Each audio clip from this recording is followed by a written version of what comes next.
Have you ever wondered why the U.S. has two states called Dakota? With all this talk of Megakota, the tongue-in-cheek Change.org petition wishing to merge North and South Dakota into one big state, many Americans are asking this question yet again. Together, these two states cover an area larger than Germany, Japan, New Zealand, or even Finland, yet barely anyone lives there, with the state's combined population being closer to the Milwaukee metropolitan area, or the nation of Bahrain. Now, considering their low populations and forgettability, many Americans know next to nothing about these two states, and even fewer Americans know why we have two. So in this video, I'm going to explain how the United States of America ended up with two states called Dakota. So, let's begin. To begin answering this question, we need to go back to the Louisiana Purchase of 1804. This large land grab is responsible for the United States acquiring land in 15 states, including most of North and South Dakota. The rest of the land making up the Dakotas was acquired in 1818 from Rupert's Land, when the boundary between the U.S. and Great Britain was redefined as the 49th parallel. Fast forward to 1858, when Minnesota was admitted to the Union. The Minnesota Territory included land east of the Missouri River, and when Minnesota became a state, land between the river and the state's western boundary fell unorganized. Early settlers immediately lobbied for territory status, but this was unsuccessful until 1861, when Abe Lincoln's cousin-in-law J.B.S. Todd personally lobbied to organize the land and create a territory. Upon creation, the Dakota Territory looked like this. 2 years later, the Idaho Territory was created, leaving the Dakota Territory to only be modern-day North and South Dakota. Now, before I go into why the states were admitted separately, it's important to know about the famous Homestead Act of 1862. This act by Congress encouraged settlement in the West by promising up to 160 free acres of land to anyone who dared to settle it. Nearly every person who took advantage of the Homestead Act came via the railroads, and in the Dakota Territory, the railroads looked like this.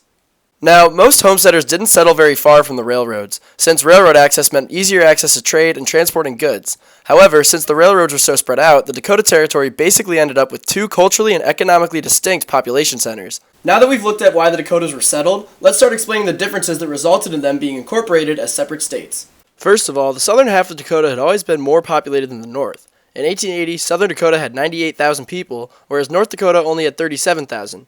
At the time, 60,000 residents were needed to achieve statehood. Being that the southern half was more populated, the territorial capital was in Yankton. This fared well for southern Dakotans, but residents of the northern half found it increasingly difficult to get to the capital when necessary. Southern Dakotans didn't care though, since they thought the north was too controlled by the wild folks, i.e. cattle ranchers or fur traders, and claimed that conflict with the natives in the north was far too frequent. Now, thanks to the way U.S. territories work, Dakota legislators at the time were appointed federally from Washington, D.C. Southern Dakotans resented these so-called carpetbaggers, but Northern Dakotans enjoyed having the federal government fund its state functions. Northerners especially feared the system when then-Governor Nehemiah Ordway moved the territory's capital to Bismarck in 1883, which was even further away from most people than Yankton was. This infuriated Southern Dakotans, who wrote complaints to D.C. until Ordway was relinquished from his governor's position. Now, going back to the railroads in Southern Dakota often sent and received its goods from Sioux City, Iowa, a city tied in trade to Omaha, Chicago, and other Midwestern trading hubs. However, the railroads in Northern Dakota often sent its goods to Fargo, which received and sent its goods to the Twin Cities region of Minnesota. This caused the two halves of the Dakota Territory to be economically and culturally tied with quite different regions, furthering the internal divide and distance between the halves of the territory. Being fed up with this divide, the South petitioned to become an independent state, as it well exceeded the population required for statehood. However, these attempts failed, with the federal government saying either do it as one very large state called Dakota, or wait until both sides meet the population requirement to become states. Refusing to join the North in statehood, South Dakotans just had to wait. By the end of that decade, North Dakota finally met its population quota, and both halves of the territory qualified to join as states.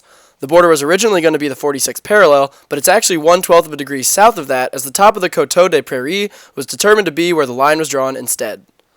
Both states were admitted to the Union simultaneously by Benjamin Harrison on November 2, 1889. Harrison purposely shuffled the papers to obscure which state came first, and the order went unrecorded. North Dakota is believed to be the 39th state and South Dakota 40th, simply because of alphabetical order. In conclusion, the reason the Dakota Territory was admitted as two separate states can be attributed to the railroads, where they came from, where they went, and the territory's ever-sparse population. Since Dakota settlers ended up so distant from each other, cultural and economic differences naturally arose within the territory, causing internal resentment between the regions, and the vast distance between the population centers made working together rather impossible at the time. Today, the Dakotas are more similar than different, but residents of each state have a brotherhood with their homonymous neighbor, just not enough of one to seriously consider joining back together. Thank you guys so much for watching my video about why the United States has two Dakotas. If you enjoyed this video, please subscribe to my channel. I plan on making videos like this regularly, and for now, the only other video I have is a video about why Delaware is a state. So, thank you guys again for watching, and see you next time.